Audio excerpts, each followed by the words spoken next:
안녕하세요. 안녕하세요.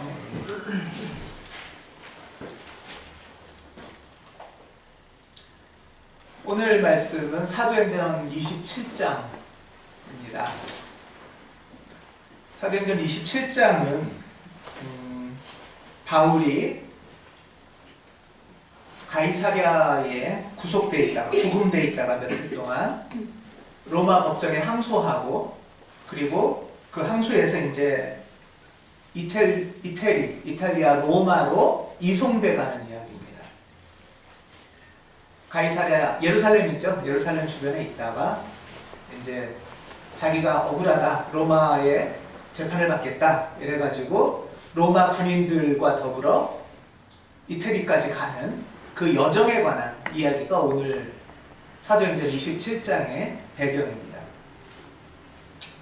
바울을 이제 이송하기 위해서 로마군 백부장과 로마군인, 백부장이니까 100명 정도가 거느린 대장이란 얘기죠. 그러니까 막 군인들도 많이 있는 거예요.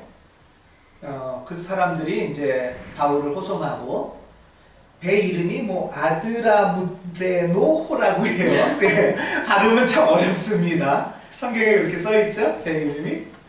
예. 이 배를 타고 이제 이스라엘 위에 시돈을 거쳐서, 그 다음에 시돈을 지나서 이렇게 해안가를 따라 쭉 가서 첫 번째 도착한 데가 이제 무라라는 곳에 도착을 했다고 합니다. 예, 성경에 나오는 얘기들이에요. 무라에 도착을 합니다. 일단 무라에 도착을 한 다음에 거기서 이제 다시 다른 배를 타고 이태리로 이제 향하는 그런 다른 배를 갈아탑니다.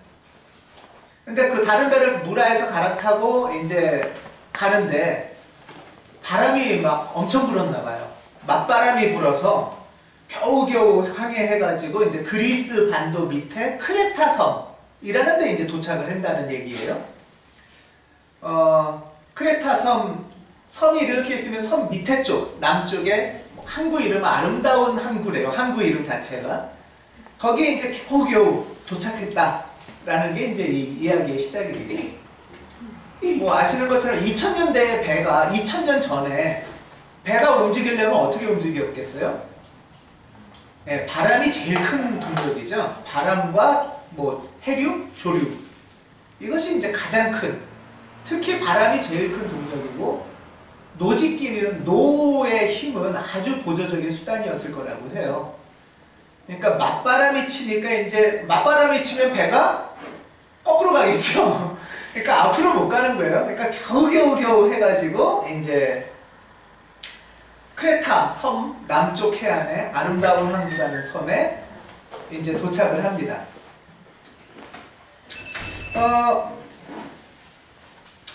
당시에 그러니까 이 배가 움직이는 거에 항해에 있어서 제일 중요한 요소는 계절이에요.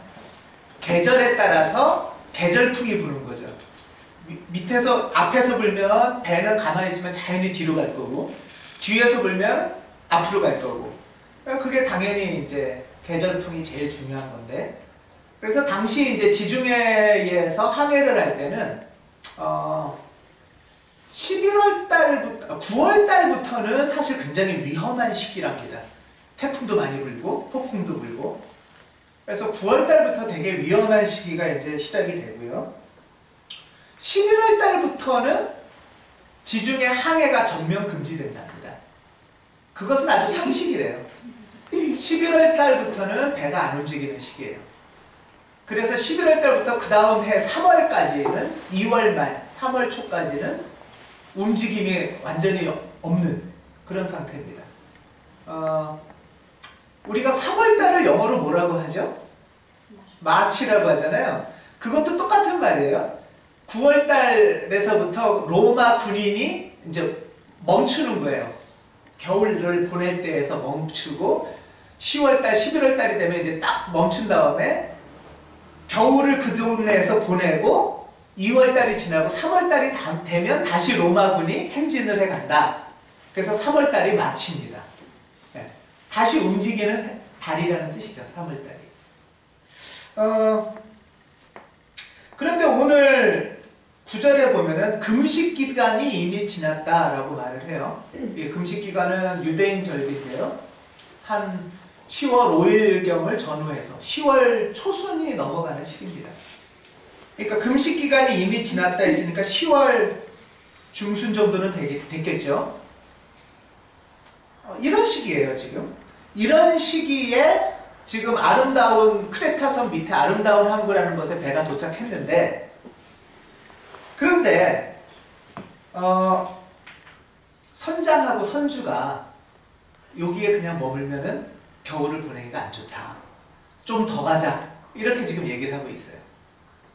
베닉스라는 곳으로 가면 겨울을 나기가 좋다.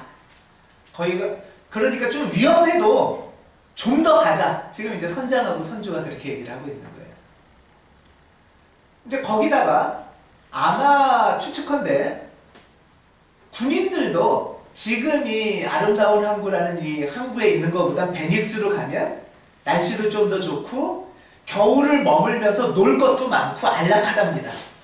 베닉스가. 그러니까 군인들도 가자 이렇게 얘기가 된 거예요. 계절은 10월 중순쯤이 됐습니다.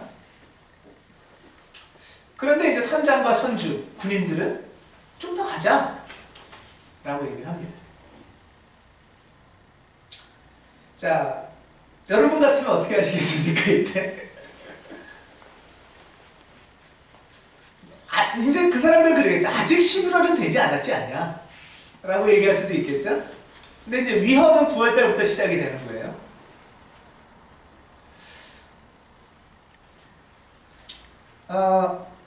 이렇게 두 의견이 가자라는 쪽이 대세인데, 이런 의견이 있을 때 바울이 이제 10절에서 말합니다. 여러분, 내가 보기에 지금 항해를 하다가는 재난을 당할 것 같은데 짐과 배의 손실만이 아니라 우리 생명까지도 이를지 모릅니다.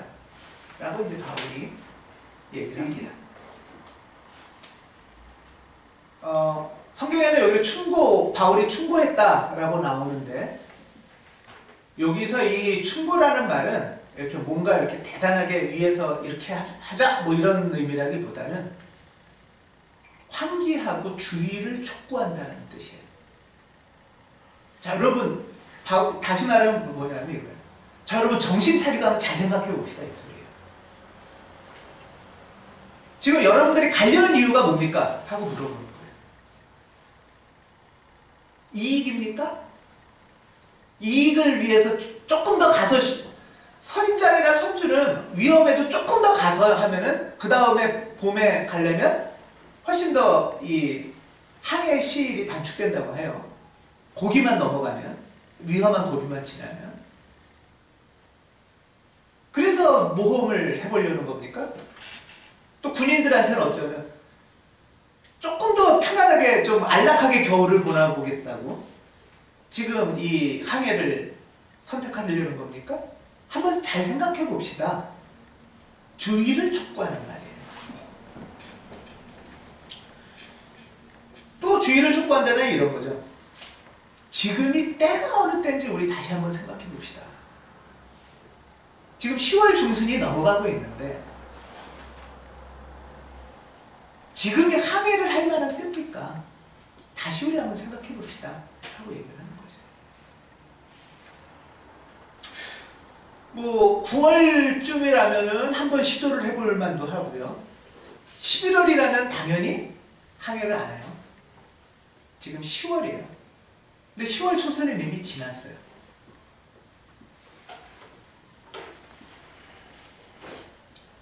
바울은 바다의 여행의 경험이 많은 사람입니다, 실제로. 고린도후서 11장 25절에 보면 자기가 바다 여행을 하면서 3번이나 난파를 당한 경험이 있다 이렇게 말을 해요. 3번이라면 정말 딱 한 번, 두 번, 세 번일 수도 있고요. 또는 그만큼 되게 많이 배 여행을 하다가 난파를 당하고 배가 부서져서 고생한 경험이 있다라는 뜻이기도 합니다. 또 그 가운데는 파손된 배의 나무 조각을 잡고 하루 밤낮을 온종일 24시간을 망망대에 둥둥 떠다닌 경험도 있다. 이런 말도 나와요. 그런 걸 볼 때 바울은 지중해 배 여행, 바다에 대한 경험이 꽤 있는 사람일 것 같습니다. 이런 바울이 지금 주의를 촉구하는 거예요. 자, 정신 차리고 우리 잘 생각해 봅시다. 라는 거예요.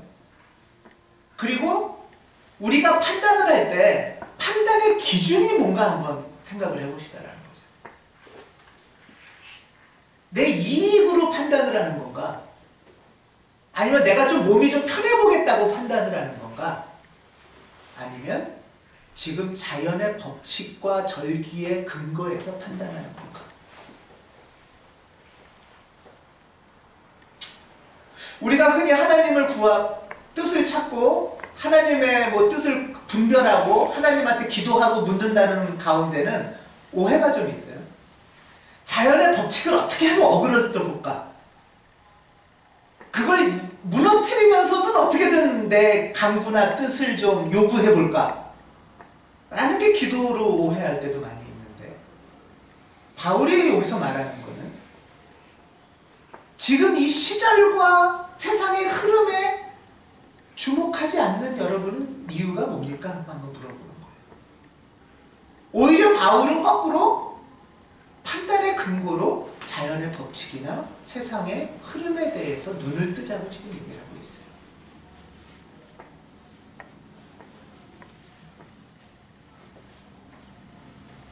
기도는 삶의 실제를 분별하는 거지, 그것을 덮고 내 뜻을, 내 원함을 하나님한테 요구하는 거랑은 조금 다를 수 있다는 거죠. 오히려 사람들은 자기 이익 때문에 좀 모험 좀 해보자, 또는 야 좀 거기 가면 좀 겨울을 몇 달을 편하게 보낼 텐데 가보자 할 때 오히려 바울은 객관적으로 얘기를 합니다. 지금 바람이 이렇게 불고 절기가 10월이고 주의를 촉구하고 집중하고 관심을 판단의 근거로 세울 게 뭔지를 얘기하고 있어요. 그렇지만 선장과 선주 그리고 군인들은 합의해서 출항을 결정합니다. 조금만 더 가면, 위험하지만 조금만 더 가면 이득이 생길 텐데, 조금만 더 가면 겨울을 몇 달을 편안하게 내 맘대로 쉽게 안락하게 보낼 수 있을 텐데 라는 마음에 아마 출항을 하는 거겠죠. 이들도 아마 각자의 신들이 있었으니까 각자의 신들한테 기도했을 겁니다. 우리가 원하는 대로 하게 해주세요. 이 자연의 법칙을 거슬러 주세요. 그리고 때마침 남쪽에서 바람이 순하게 불었다고 합니다. 남쪽에서 불을 때 남쪽에서 이렇게 불었으니까 자기들이 원하는 방향으로 금방 갈 수 있는 것 같았던 거예요. 야, 그러니까 잘 됐다. 아마 이거를 용기라고 생각하거나 믿음이라고 생각했을 수도 있겠지만, 그런데 조금 있다 북동쪽에서 바람이 옵니다. 이 배는 지금 북동쪽으로, 여러분들이 보시면 섬이 이렇게 있으면 이 배는 이쪽으로 가야 돼요. 그러니까 남풍이 부르면은 쉽게 가지만 이렇게 가야 되는데 북쪽에서 내려오는 바람, 이 오면 갈 수가 없겠죠. 지금 절기는 북동풍이 불 절기입니다. 그리고 북동풍의 폭풍이에요. 결국 배는 가다가 거꾸로 밀려납니다. 오늘 사도행전 27장에 의하면 뒤로 뒷걸음질을 치면서 밀려나는 거예요. 폭풍에 휩쓰이는 거예요, 이제. 그래서 가려던 섬에서는 점점 멀리 남쪽으로 휘둘리는 지금 상황이에요. 떠내려가고 됩니다. 결국 폭풍에 막 배가 방향을 잡지 못하고 막 요동을 치면서 배에 있던 짐을 막 바다에 던져버리게 된다. 그리고는 3일째에는 배에 장비까지 막 갖다 버린다고 해요. 장비도 버리면 완전히 운전도 못할 거 아니겠습니까? 결국 그런 상황을 맞이합니다. 그래서 20절에 완전히 그 폭풍에 휘감싸여가지고 여러 날 동안 해도 별도 보이지 않고 거센 바람만이 심하게 불어서 우리는 살아남으리라는 희망을 점점 잃었다. 라고 20절에 나옵니다. 해도 없고 별도 없다는 거니까 완전히 당시에는 나침반이 없으니까 방향을 잡을 수 있는 유일한 길이 낮에는 해를 보고 밤에는 별을 보는 건데 이제 뭐 어디로 가야 될지도 모르는 거죠. 깜깜한 거예요. 내가 어떻게 할 수 있는 것도 아무것도 없어요. 그냥 이 태풍이 부는 대로 파도가 치는 대로 이리 끌면 이리 끌려가고 저리 끌면 저리 끌려가는 상황에 이제 들어가 버린 거예요.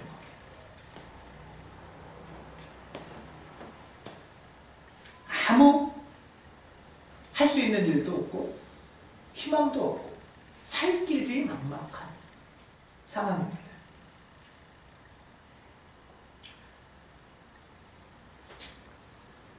이런 때에 다시 바울이 말합니다. 21절에 여러분은 내 말을 듣고 크레타에서 출항하지 않았어야 했습니다.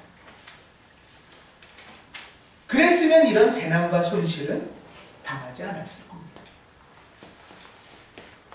지금 거기 불편했어도 편안하고 좋지는 못해도 그 자리에 있었어야 됐을 텐데 떠나서 결국은 이런 상황을 맞이하게 됐다는 거죠. 우리는 늘 판단을 하고 선택을 해야 될 귀로에 놓일 때가 많이 있습니다.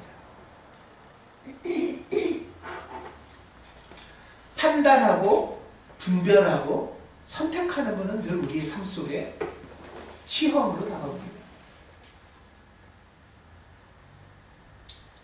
근데 이 순간이 우리는 가장 그리스도인다워야 될 순간일 수 있습니다. 그리스도인답다는 것은 뭐냐?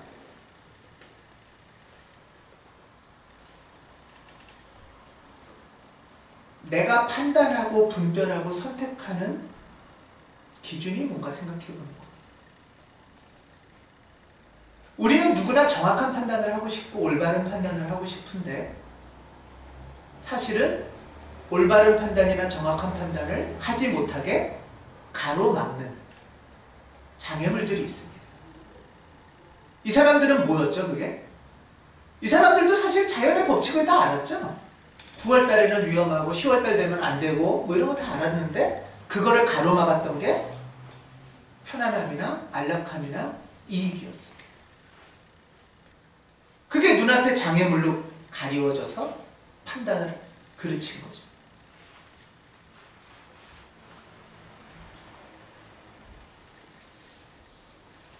여러분들은 어떠십니까? 선택의 순간에 조금만 주의를 집중하면 정신을 차리면 꼭 신앙이 깊은 사람이 아니라도 알 수 있는 것을 놓칠 때는 있는지. 때로는 그게 자기의 형제의 감정일 수도 있습니다. 용기라는 맹목일 수도 있고요. 또는 두려움이나 머뭇거리는 또는 화나는 이런 어떤 순간의 감정에 사로잡히는 것도 올바른 선택을 못하게 하는 것입니다. 선택을 잘못하는 것 중에는 우리 성격도 있습니다.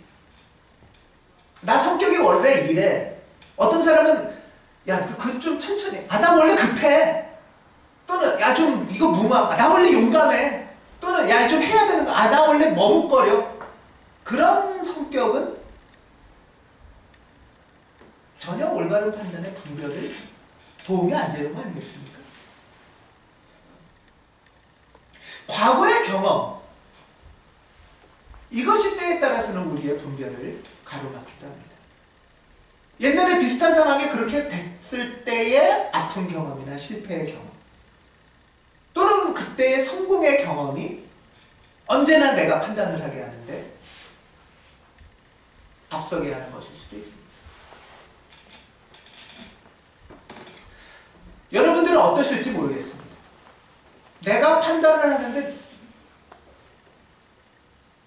실제를 보지 못하게 가로막는 어떤 장애물들은 뭐가 있을까? 어떤 분 중에는 남의 눈이 늘 체면, 저 사람이 내가 이걸 했을 때 나를 어떻게 생각할까?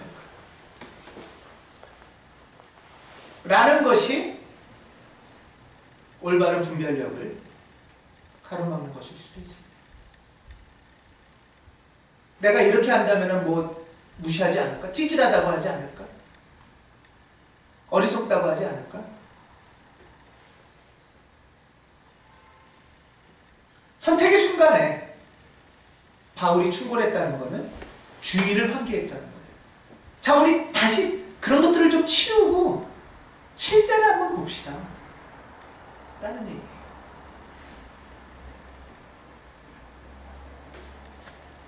첫 선택은 언제나 제일 중요한 거예요.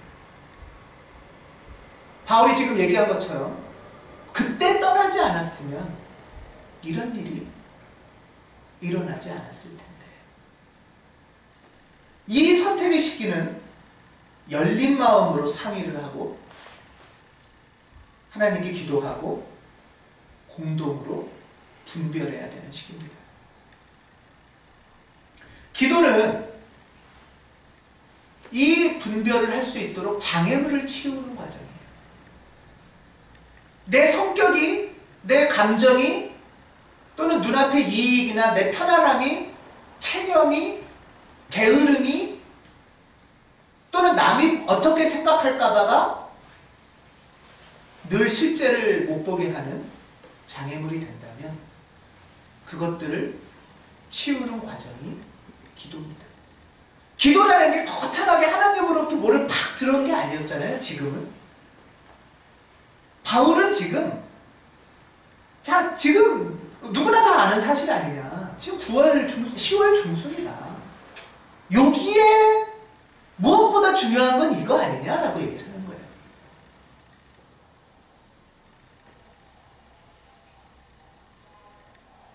간구보다 우선돼야 되는 것은 분별입니다. 내가 원하는 걸 간구하기 이전에.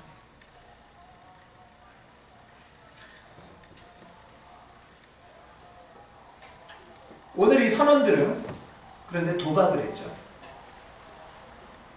그리고 그 도박에 실패했습니다. 결국은 전혀 예상치 못한 곳으로 끌려가고 짐도 장비도 다 버리게 됐습니다. 해도 별도 없이 깜깜한 가운데 있습니다.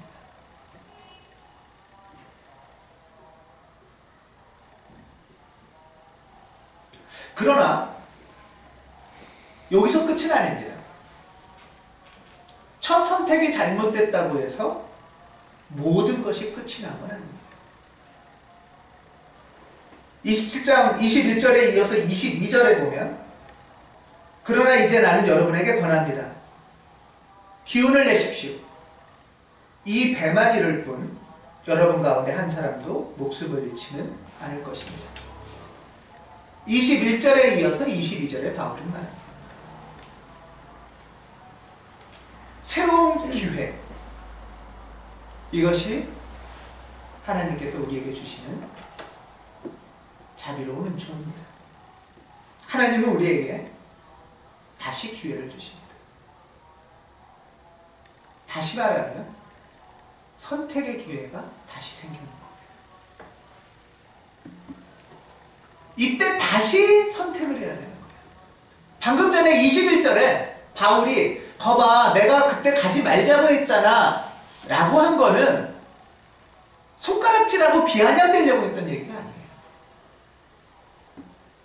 분별하지 못함으로써 생겼던 문제를 돌아보게 하고 지금 다시 선택의 순간이 올 때 어떻게 분별할지를 다시 기준을 세우자는 얘기를 하는 거예요. 아팠던 경험이 있지 않냐. 실패의 경험이 있으니까 정신 차리고 우리 다시 분별의 길을 나가자. 이 얘기를 하고 싶은 거예요.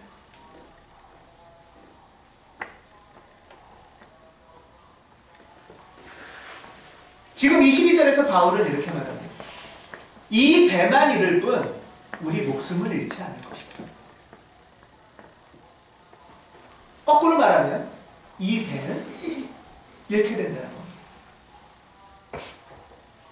그런데 정신 차리고 주의를 집중하고 다시 판단하지 않으면 생각해 보세요. 조금 살 것 같으면 여러분 같으면 배를 포기하시겠습니까? 조금 살 것 같으면 이 배도 다시 살리고 싶고 잃었던 짐도 다시 또 들고 싶은 게 사람 아니에요?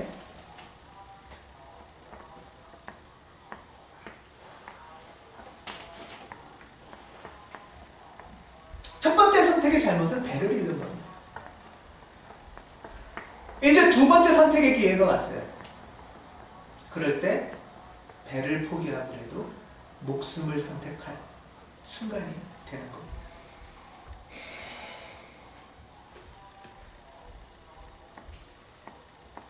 첫 번째 선택의 잘못을 인정하고 분별의 기준을 다시 명확히 세우고 걸어가는 것. 이것이 두 번째 기회에 우리가 해야 될 일입니다. 오늘 우리는 바울의 이야기를 듣고 있습니다. 그는 지금 엄청나게 요동치고 흔들리고 방향을 잃고 떠내려가는 배의 한가운데서 기도하는 사람으로 있습니다. 바울은 기도하는 사람입니다. 그 기도는 뭐냐 하면 첫 번째, 다른 것들로 눈이 가리워지지 않도록 장애물을 치우는 것입니다. 눈앞의 이익이나 편안함이나 내 성격이나 감정이나 남의 눈이나 과거의 경험 등등으로 판단을 잘못할 수 있는 그것을 밀어내는 것입니다. 그것들보다 더 큰 것이 자연의 법칙이고 세상에 돌아가는 방식 아닙니까? 이 세상에 돌아가는 방식은 선하지 않을지라도 큰 힘으로 작동하고 있습니다. 순진한 믿음으로 그것이 없는 척 한다고 해서 없어지는 게 아니고 순진한 믿음으로 태풍을 멈추게 해주세요 하는 것이 하나님의 기도의 뜻만은 아니라는 것이죠. 지금 바울은 내 눈앞에 또는 나한테 익숙한 것을 걷어내야 실제를 볼 수 있다고 말합니다.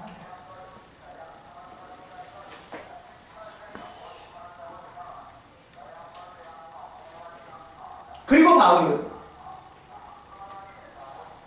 그 흔들리는 배 속에서 흔들림 없이 포기하지 않고 기도하고 있습니다. 자기의 제안이 거부됐어요. 이제 배는 마구 떠내려가요. 죽게 생겼죠. 아유 모르겠다. 다 너도 죽고 나도 죽자. 바울은 계속 흔들림 없이 흔들리는 배 속에서도 기도를 합니다. 그리고 결국은 두 번째 기회를 얻는 것 아니겠습니까? 바울이 23절에 바로 지난밤에 나의 주님이시고 내가 섬기는 분 하나님 그분의 천사가 나에게 말한다고 합니다. 물론 그 흔들림 없는 기도를 했다고 해서 그 다음날 배가 안착을 한 것은 오늘 본문에 보면 아니에요. 배가 결국 바닷가에서 해안에 안착을 한 것은 밤낮을 흔들리고 열 나흘째 밤이 지났을 때라고 합니다. 그의 기도의 흔들림은 그의 기도의 응답은 본문을 대충 유추해보면 열흘 전에 응답을 받고 열흘간을 같이 흔들리는 가운데 있습니다.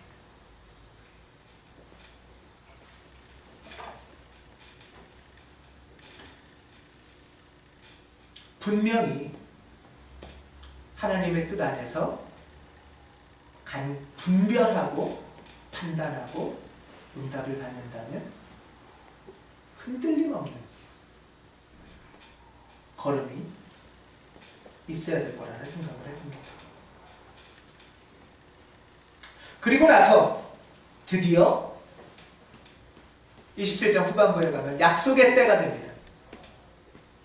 자, 바울이 첫 번째 우리 분별해보자 라고 얘기를 했는데 크레타의 섬을 떠난 거죠.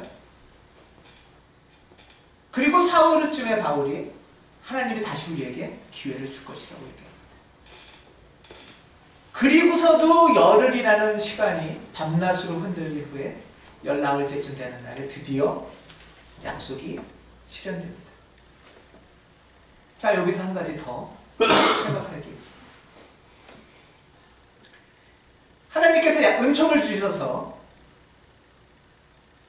배가 안착을 할 시기가 됐는데, 그리고 여러분 같으면 너무나 감사하게 같이 이제 배를 나가자고 하겠죠? 그런데 오늘 27장 30절에 보면 선원만 먼저 배를 버리고 나아가려고 합니다.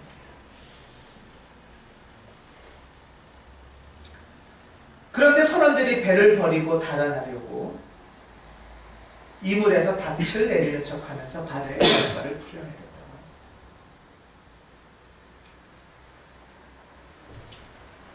지금 선원들이 그 때가 되니까 이제는 혼자 살겠다고 먼저 달려나가겠다는 거예요.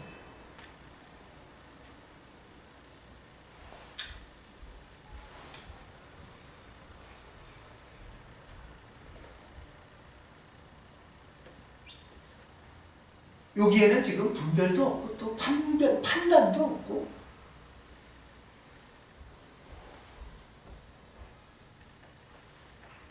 나만 살아보겠다는 마음이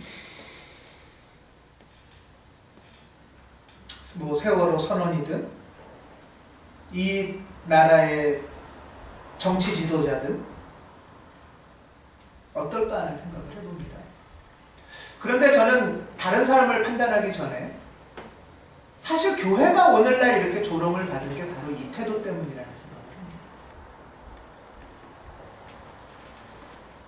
다른 사람은 어떻게 되든 나는 좀 살아봐야겠다. 다른 사람은 어떻게 되든 이 세상은 어떻게 되든 나는 좀 천국을 좀 가야겠다.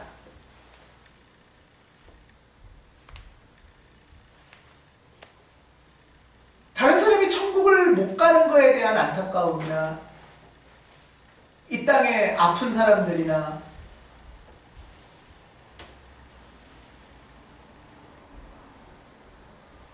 버림받는 사람들을 어떻게 하면 같이 천국을 갈 수 있을까? 정말 안타까워하고 안절부절하고 슬퍼하는 마음이라기보단 아유 그래 뭐 어쩔 수 없지, 이 세상은 뭐 까짓 거 이 배는 하는 마음이 사실은 기독교인들 안에 굉장히 오래도록 있어 왔던 것이라 세상 사람들 볼 땐 적어도 그랬다는 생각을 해봅니다. 거꾸로 우리가 우리 기독교인들은 우리 천국 가지 말자, 이 배에 있는 많은 사람들이 이렇게 지옥에 떨어지고 죽게 생겼는데 우리만 살 수 있겠냐 라고 거꾸로 말할 수는 없을까?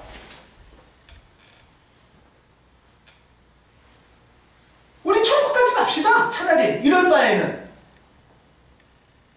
어떻게 이 사람들을 두고 우리끼리 천국 가서 호의호식하고 잘 먹고 잘 살겠습니까? 이렇게 말을 할 수는 없는 거였나? 기독교인이, 교회가 어떻게든 이 배를 살리고 이 사람들을 살릴 수 있는 방법은 없나?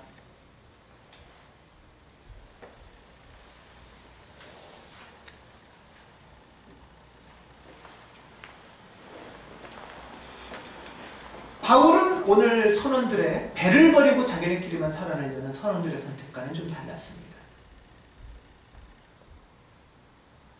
날이 새어갈 때에 33절, 34절 보면 바울은 모든 사람들에게 음식을 먹으라고 권합니다. 자, 때가 됐습니다. 여러분은 오늘까지 열나흘 동안이나 마음을 졸이며 아무것도 먹지 못하고 굶고 지냈습니다.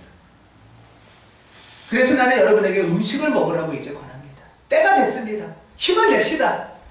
막바지가 됐습니다. 그는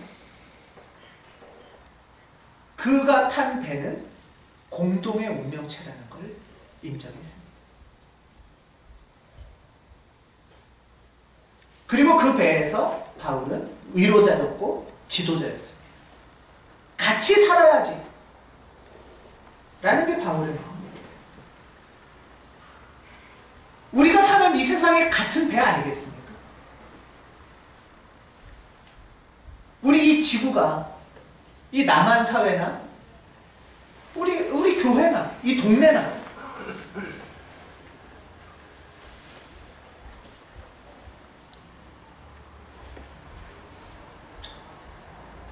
오늘 본문을 통해서 우리는 바울을 여러모로 좀 생각해야 됩니다. 무엇보다도 오늘 본문을 통해서 저는 기도에 대해서 생각해 보고 싶습니다. 기도의 첫 번째는 내 감정이나 성격이나 원함대로 요구하는 것 이전에 잘 분별하는 것. 그 분별을 거스르는 것을 치우는 게 기도입니다. 내 원함이 실제를 못 보게 막을 수도 있어요. 내 체념이 실제를 막을 수도 있고, 내 무모한 맹심이 실제를 막을 수도 있는 거죠. 바울 이야기에서 첫 번째 기도는 자연의 법칙을, 세상의 삶의 원리들을 잊지 않는 것입니다. 신앙은 그런 것들을 무시하는 것이 아니고 오히려 그런 것들을 정확히 보는 것입니다. 그러나 그것이 전부는 아닙니다. 두 번째는 그 세상의 법칙이 있고 자연의 법칙이 있고, 하지만 그것을 운행하는 하나님, 그 배후에 계신 하나님까지 나아가는 것이 또한 바울의 기도였습니다. 깜깜한 뱃속에서 어디로 가는지도 모르게 목숨을 버릴 체념할 시점의 바울은 그 모든 것을 운행하시는, 그 모든 것의 배후이신 하나님과 끊임없이 기도하면서 지금이 어느 때입니까? 라고 묻습니다. 이것이 바로 그리스도인들의 기도의 세계입니다.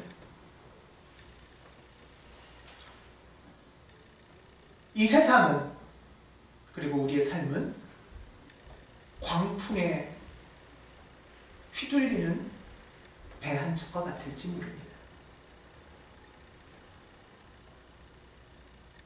그럴 때 여러분은 이 배에서 뛰어내리시겠습니까? 아니면 이 배에 그냥 가만히 있으시겠습니까?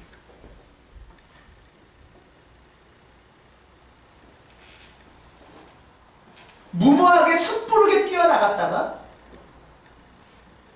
파도에 휩쓸려서 그냥 죽을 수도 있고,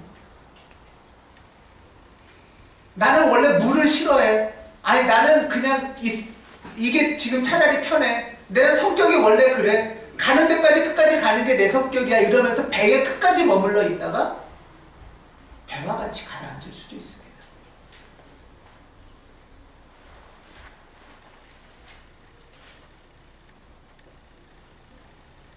저는 믿음의 삶은 때에 따라서는 번지 점프의 비유가 되는 것 같기도 합니다. 여러분, 발목에 끈이 없이 번지 점프를 하는 사람이 있다고 생각해 보십시오. 어떻겠습니까? 그 사람은 그냥 떨어져 죽습니다. 하지만 발목에 끈이 묶여 있고 하나님이 든든히 붙잡고 있는데도 더 붙잡아 주세요, 더 묶어주세요, 더 쇠사슬로 묶고 콘크리트로 묶어주세요 하면 번지 점프는 뛸 수가 없습니다. 분명한 근거와 확고한 끈 가운데 난간 끝에 서서 뛰어내리는 용기, 그것이 믿음입니다. 무모한 맹신도 아니고 끝까지 미적거리는 불신도 아닙니다.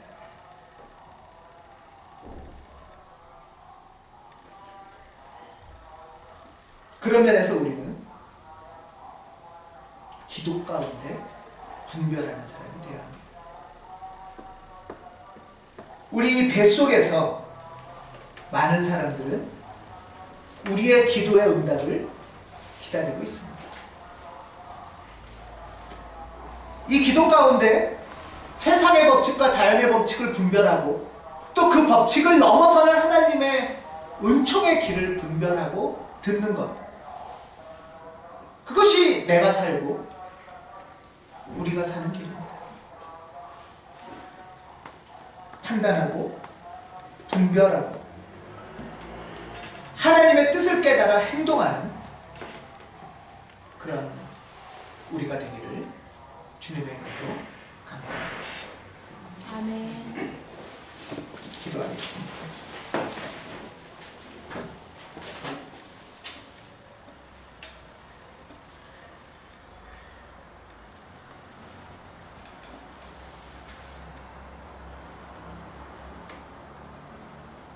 우리의 인생은 흔들리는 배와 같습니다.